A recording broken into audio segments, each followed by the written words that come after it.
Hey guys, it's been a very long time and I hope you're having a great year so far.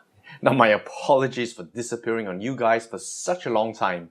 It's been a challenging year for me with lots happening in my personal, work and family life. I won't get into detail, but I will say this. Treasure the relationships and the people you have now because you never know what's going to happen. And speaking of which, I thought it was high time to do another review while I can because I don't know what might happen. So today we have this. Now this is truly something special. We thought the McFarlane Dragons line was ended, but as it turns out, McFarlane had one last dragon to give us. Now this is King Draako, king of all dragons, who appeared as part of the Blade Hunters line that followed the McFarlane Dragon series. Now this box set looks really good.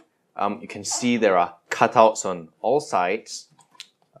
Here, almost all sides. Here. And here. And it's almost as if it was meant for display if you so choose. They also use a different type of clear plastic which hasn't yellowed in the least. I think this toy is about 9 years old. And that's unlike any of the other clamshell plastics we've seen so far, where in some of the dragons I reviewed, you could see there was obvious yellowing even in toys that were completely unopened.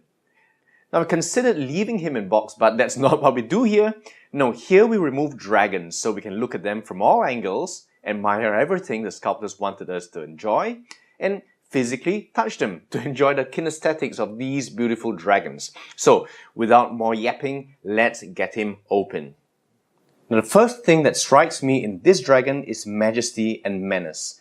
Now, King Draako is a true dragon with 4 limbs and a pair of wings. I'll show you that later. And that's already a correct first step. It would be inexcusable to have the king of dragons be anything but, such as a wyvern. Now, this isn't the usual dramatic occasional contrapposal poses we've seen in all the McFarlane dragons, but there's something still very imposing about him. Now, most obvious is size. First of all, he's just big. Now, let's compare him to the Series 6 Warrior Dragon, another humanoid-style dragon.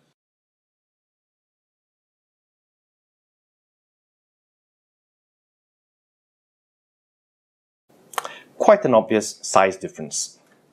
Now, King Draako is just muscular, with the bulk and the strength you would expect of a strong warrior leader. Now, just look at the thickness and the muscularity of these thighs. Check out these biceps here. And also the thickness of this very powerful and sweeping tail. But then you add the wings, and this awesome spread happens.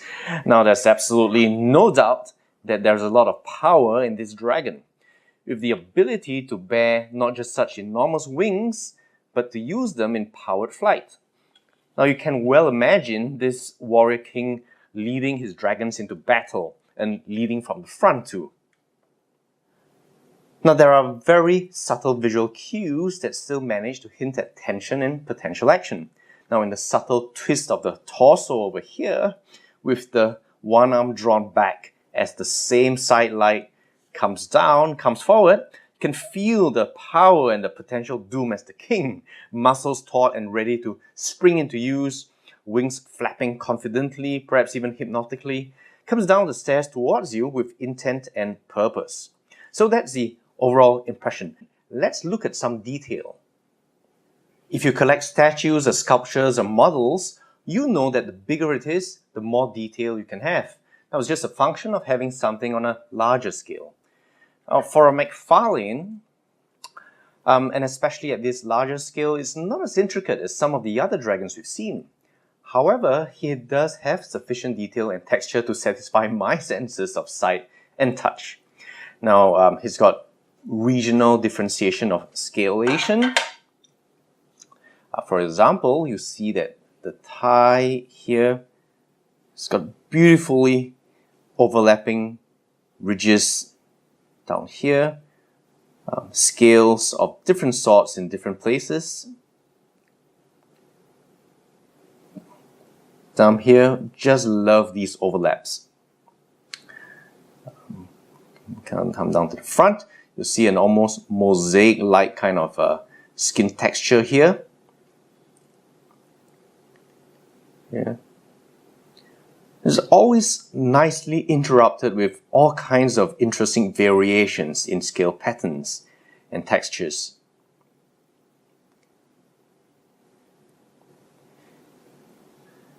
And up in the arm, yet a different kind of scale.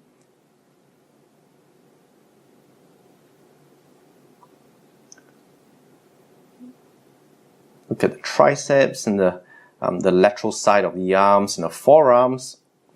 And I like it when you're almost unable to differentiate between armor and anatomy.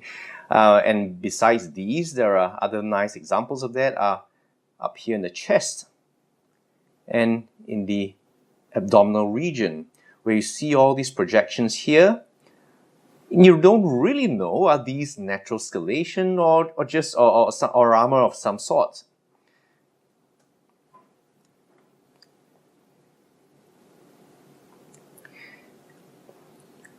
And I love the tail here. You'll see again a different kind of texture here, studded by these spikes.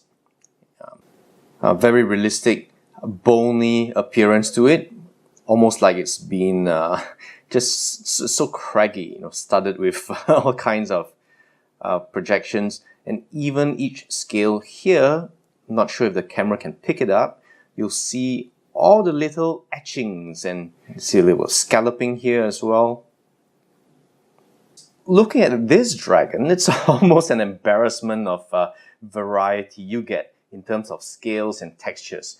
Very wonderfully done and truly befitting of a king, I think. Now on to the wings. Now these are very robust looking appendages. Now on the plus side, you have the believability that these aren't so delicate they couldn't stand up to flight or fight. There's no delicate membranes here. You'll see looks like it's almost an armor-plated wing. Look at all these beautiful textures. Side. From the side, you can also see these scales that project a bit differently, and that hints as to where the wing finger joints are, which is a subtle piece of detailing that you didn't really need to have, but they've added that nonetheless. So very pleasant surprise.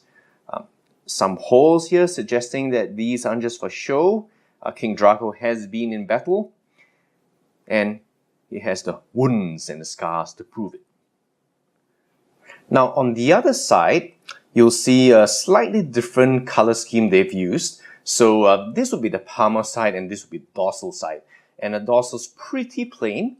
The palm, on the other hand, is a lot darker, and in fact the hands are black.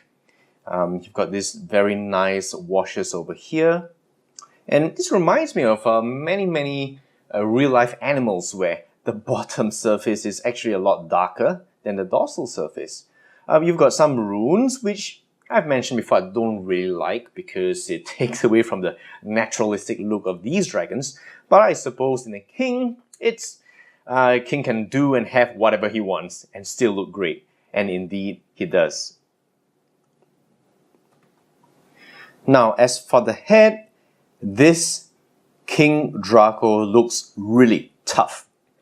Now, even though we've seen more detail on dragon faces before, King Draako has just enough, I think, to look real, and yet not so much that he starts to look delicate.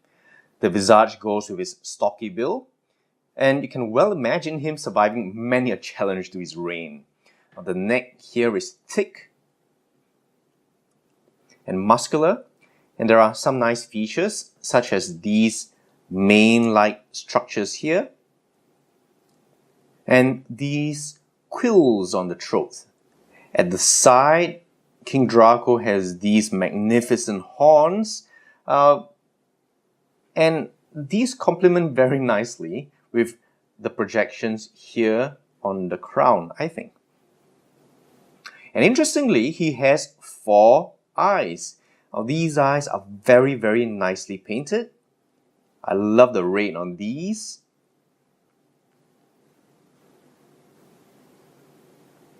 And that's a nice differentiator from the other dragons, and hints at some supernatural ability he might have. Perhaps some sort of special vision that aids him in ruling, maybe. And certainly something interesting to speculate about.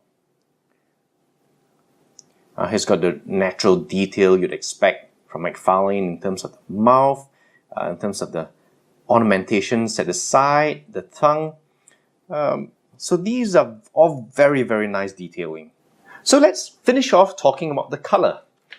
Well, alas, other than the crown, which I will get to later, I find him to be a rather muted dragon. Now, he's generally grey as a base color, and the medial aspects of his limbs are a rust copper color. Now, his wings, I find, in terms of color-wise, as we said, there are no complaints about the texture. By the way, these runes aren't painted on like we've seen in other dragons. It's actually ridged. It pops out, and I'm guessing and speculating that these runes might have been achieved through some sort of scarification process, and that seems to be a rather consistent theme throughout King Draako. That's probably scarification, as I just mentioned. But if I look at other places on the dragon, that really explains all these strange walls that don't look like scales, but that don't look like armor as well.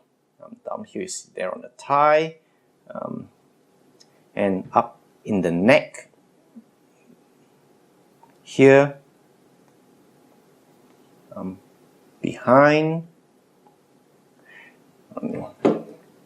You see that detail here on this side of the tail here, and there as well. So wow, that's something interesting that I didn't occur to me before. Very nice. Again, I love just the amount of speculation you can have looking at a McFarlane dragon. But anyway, back to the color. I find that the wings are disappointingly devoid of detail, at least on the outer side. And really the most egregious example of missed opportunity. With all this wonderful detail here, there's just no excuse not to add some shades or fades and highlights to further enhance all this amazing detailing. And especially at this size, you really want to have something that you can look from afar and appreciate already. Right now I'm looking at this. It's in my hands, and it's so close, and I can appreciate all these detail. But you really would need something to bring it up if it was up on a shelf, or if you want to view it from some distance away. Now, being a king, there are accoutrements that King Draako wears to differentiate himself from the peasant dragons. Now, most obviously is this immense crown here. Now, I like to think that it's a mix of perhaps gold and obsidian. And it's big, it's intricate, and if you look closely, you can just admire all the detail that went into this. You can imagine the craftsmanship went into fashioning a crown truly fit to sit upon the brow of King Draako. Look at all that wonderful detail. The only letdown is when viewed from the back, where you see that they haven't bothered to paint it. So it's just the base color of the dragon, with just the tiniest hint of a copper fading there. Well, the plus side of this is you could argue that it makes it look like a part of the anatomy of King Draako, and indeed you might imagine this isn't a crown at all, just a frill that was painted in front for ceremonial purpose. Now, King Draako has a crotch piece here inlaid with some sort of a gem, and it's got a very nice subtle metallic sheen to it. that I think blends very nicely with the copper rust color he has on the inner thighs, and it's a very nice tie-in to what he has on the medial on the medial side of his arms. You can see that it's a very nice sheen, nothing too metallic. Almost the equivalent of a gunmetal type of brush look to it. Not something that's too gaudy. So I like that. And he holds what appears to be an egg, or perhaps a sort of power gem. Now here, I wish they had done a better job. Generally, all the orbs that have been featured in McFarlane Dragon lines have been really atrocious, and I had to replace them with something better. For this shape, unfortunately, I think my usual colored marbles won't work. First of all, because all my marbles are round.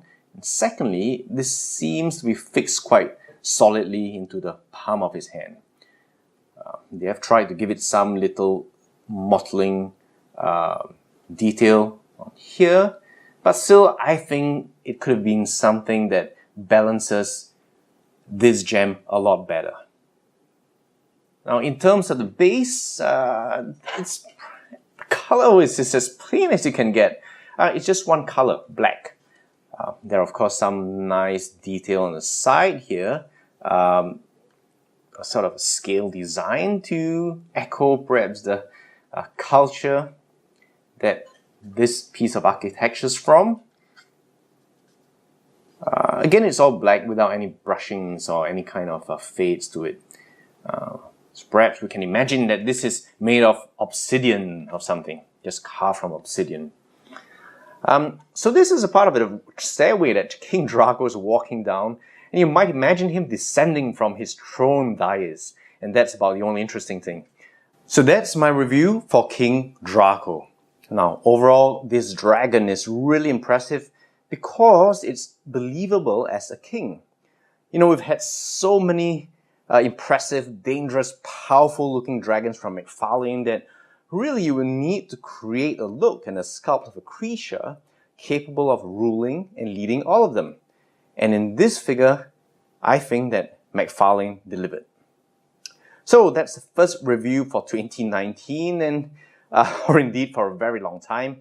And hopefully it will be the beginning again of a few more to come. Now I have a few a few dinosaurs I've wanted to share with you for a long time, and of course I'm always on the lookout for more dragons, and if I get any, I'll be sure to review them. So thank you once again for your support and your patience, and let's all have a great 2019 full of fulfillment, happiness, and great relationships. I'll see you guys soon.